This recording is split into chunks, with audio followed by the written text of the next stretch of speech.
What? You got something to say? Come on, say it. Say it. Now, this is the third time, and now he's going to lick himself. This is the third time I tried to record the intro. Every time he's barking and whining and bitching at me, I press record, he just stops. And now you see what he's doing. That's a full. He's done. He's done with the season. He wants it to end tonight. That's how I'm going to take it. Panthers, listen to the dog. Huh? Fluffy.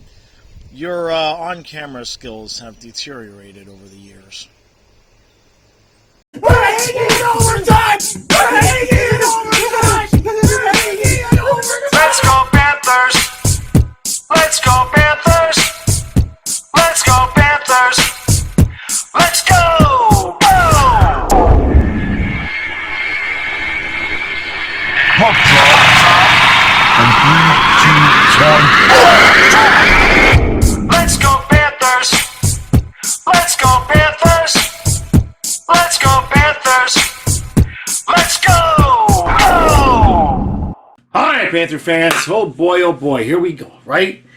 30 some odd years of fanship, 8 years of doing these videos, and here I am. Here we are, you are, we all are. Here everybody is.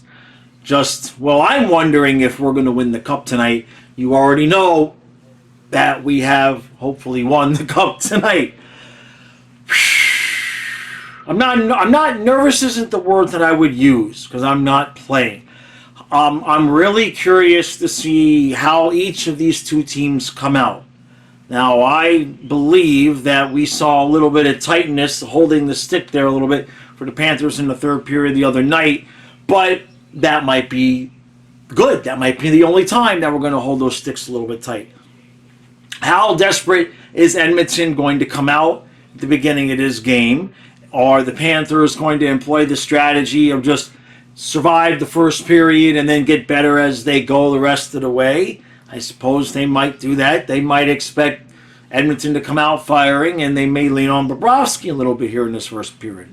Or the Panthers might say, hey, we've got plenty of energy left. Just go out there and play 60 minutes of, just balls to the wall, forecheck, back check, just the perfect illustration of the pain-in-the-ass defensive system. And let's just do that for 60 minutes and see where it ends up. They might do that. Don't know. Pressure-wise, the Panthers should be feeling pretty comfortable, right? You're on the road. If you do lose, you go home. You can win it at home, right? You've got the experience of having been there. And on the other side, Edmonton, the biggest thing here is going to be how Skinner handles the pressure. Now, so far, he's done okay, right? Game 3 wasn't as good as the rest of the games, but most of those goals, all right, so he did have the one misplay, all right, so that one's on him. The deflections weren't really anything that he could do, and so Barkov beat him, right? So, it's not like Skinner's been terrible, but how the pressure here of lose and you're out, how's that going to affect him? So I'm very curious to see how all of those things play out. That said, what I will sit here and say is that if the Panthers are within 2 goals at the start of the third period, I suspect and expect to win the cup tonight. I believe if we can keep it close, if for some reason Edmonton's goals start going in and they start dominating because of, the elimination factor, I still feel like if we can keep it within 2 at the start of the third period, that the Panthers' legs and conditioning will pick up things and win the thing. That's what I'm hoping for. Because even inside of these elimination games, you think back to how Vegas eliminated the Panthers. Vegas gets up to the 2-0 lead. I come in here after the first period, and I'm thinking, hey, look, it's only 2. It's only 2. And then we made the score 2-1, and then we almost tied it up, and then it was 3-1, 4-1, 5-1, 6-1. I think it was 6-2 at the end of the second period. And then you knew. It was like, okay, we're done. We're toast.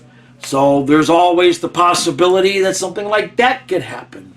Or Edmonton could get a 1-goal lead, and then the Panthers get another quick 3 or 4 like we did the other night. Here's what I know. I don't know. I feel good about tonight. I feel good about this one. I'm tired of waiting. I'm hoping if I talk long enough, he'll say, hey, puck drop, but we got a while to go. All right, Panthers. Yeah, like that.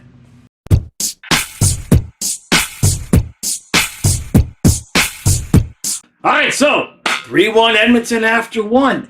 I'm not worried. I'm not worried. I talked about it a little bit in the pregame. Long as we keep it within 2 heading into the third period, I feel like we will overcome.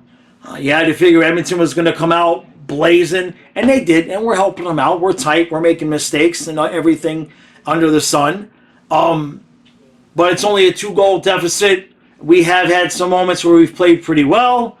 How about if Verhaeghe, Kachuk, Gakpo? No, let's just keep it. Let's just keep it at an overtime winner. I won't try to tell you who's going to score, because on one hand you'd figure Verhaeghe. On the other hand, wouldn't it be something crazy if it was like Okposo in overtime? All right, not worried. We're getting ice cream. Let's move on to the second period.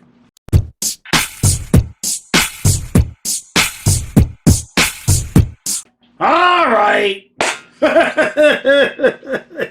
It's 6-1 Edmonton after 2. Look, all I can say is this. Matthias is not here tonight, but he will be here Tuesday.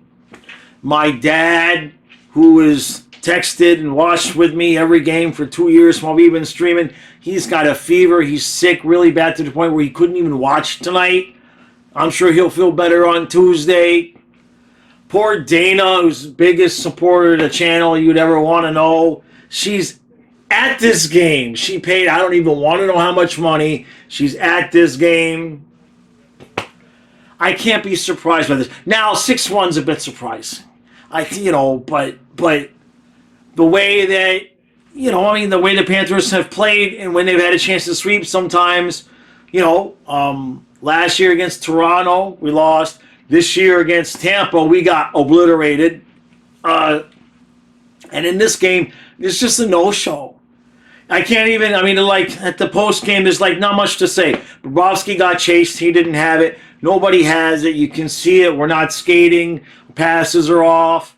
And we have games like this. Every once in a while, the Panthers, when we have a bad game, it's bad. It's bad. So it's going to be a 3-1 series lead with Game 5 at home. And the only thing I can say to anybody is just do yourself a favor, stay off of Twitter. Don't self-trigger yourself for the next couple of days. All right, let's finish this up.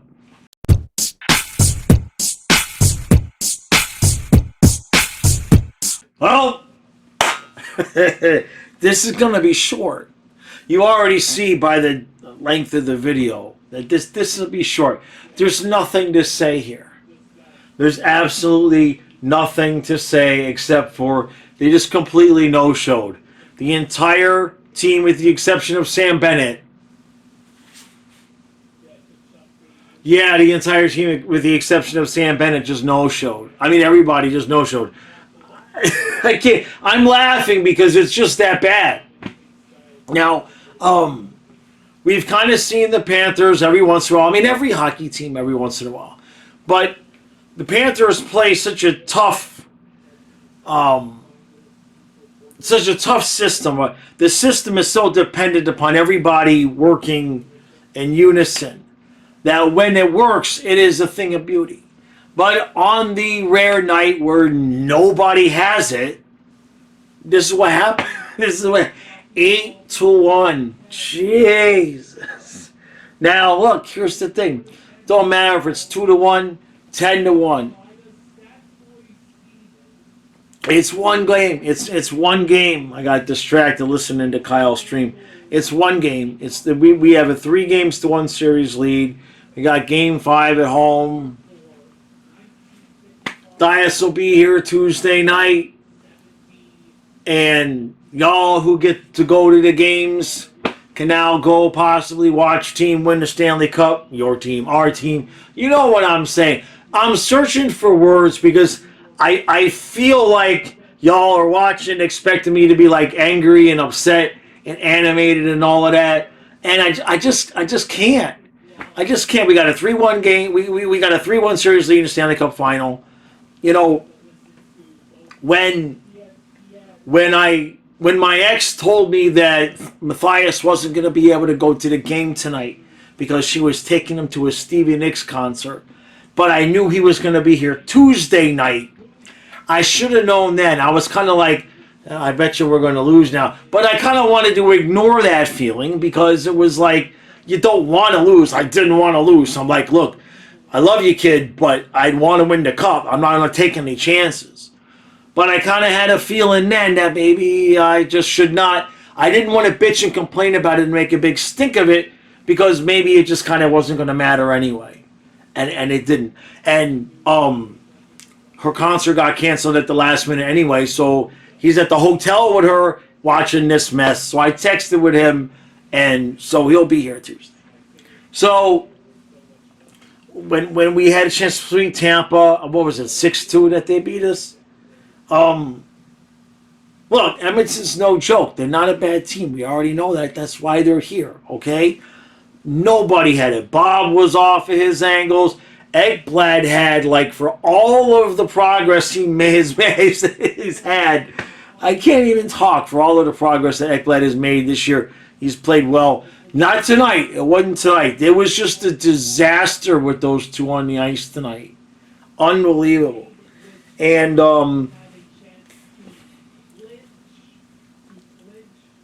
one thing also, maybe, and I'm not saying there's any fault here, but maybe now Maurice will have an opportunity, an excuse to take Okposo and Lawrence out and put Lomberg and Cousins in so they can be on the ice when we win the cup on Tuesday. So there's that angle to it. I'm very curious to hear what the players and the coaches have to say after this. It's just one of those where you just have to throw the whole thing away.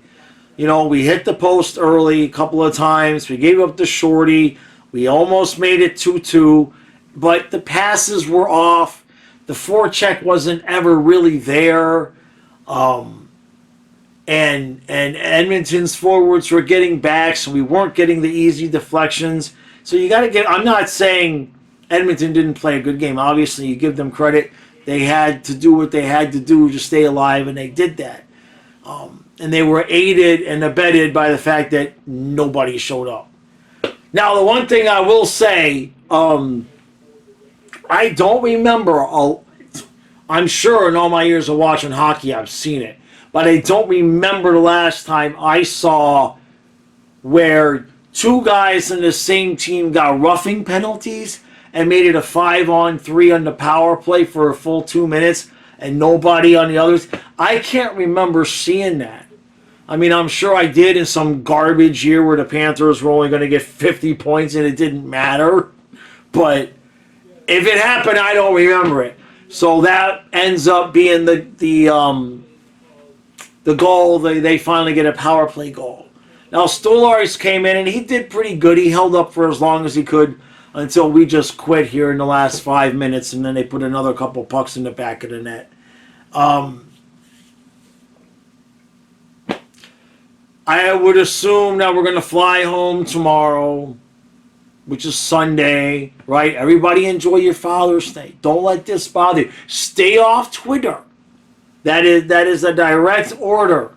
Stay off Twitter. If you don't do Twitter already, that's fine. But if you're tempted to go there and look at some of the Oiler fans, just don't do that to yourself. It's not necessary. Okay? Take a nap, take a bubble bath, right? Do whatever. Go to the gym, go fishing, do whatever you're going to go do. And then Monday, the Panthers will get the rest and they'll get some practice in. And let's just finish this on Tuesday, right? I'm not going to, look, if it doesn't go well Tuesday, then we can talk about being concerned and all of that. But right now, I've seen this movie from this team before. And it's just, it's like, there's nothing to say. I'm going to go. There's nothing to say. The whole team didn't show up. You can't even pick out like one guy. I mean, yeah, Ekblad had a bad game, but so did Forsling. So did Montour. So did, Verhaeghe pinched too soon. He shouldn't have done it. Reinhart couldn't complete a pass. Wendell and Luosterainen were okay-ish. Rodriguez didn't really do anything wrong. Barkov wasn't his normal dominating self. We weren't doing well in the face-off circles. The fourth line was a freaking disaster. Kulikov really didn't have much of a problem until the very, very end, but we weren't skating, and it just was an abomination from head to... Tarasenko had a decent game. he had a good first 5 minutes. That's it. All right, so we do not win the Stanley Cup tonight. Kyle and I will be live at noon tomorrow. I apologize for this post-game being... I don't know what else to say. We didn't show up. That. I could have just come on here and said we didn't show up and said nothing else. So, we'll see you tomorrow at noon, and then everybody just take a nap. It's Father's Day. Take a nap. Oh, it's Father's Day. I wonder if because it's Father's Day that I could get Kyle to do the... oh, watch this. Listen to this. Wait, stay right here. Like you're going anywhere. Stay right here. Hold on. Hey, Kyle. I'm still filming the recap. Well, I just realized something. You're going to do the review at noon tomorrow. You know why? Because it's Father's Day. Wait, you can't do that. I can't, or I shouldn't. You shouldn't. I'm buying you your fishing license. Oh, you hear this? You hear this? Because he's buying me my fishing license. I guess I'll have to be there at noon tomorrow with him. I don't get away with much around here. All right. We'll see you tomorrow. Don't worry, but stay off Twitter. Telling you. Stay off Twitter.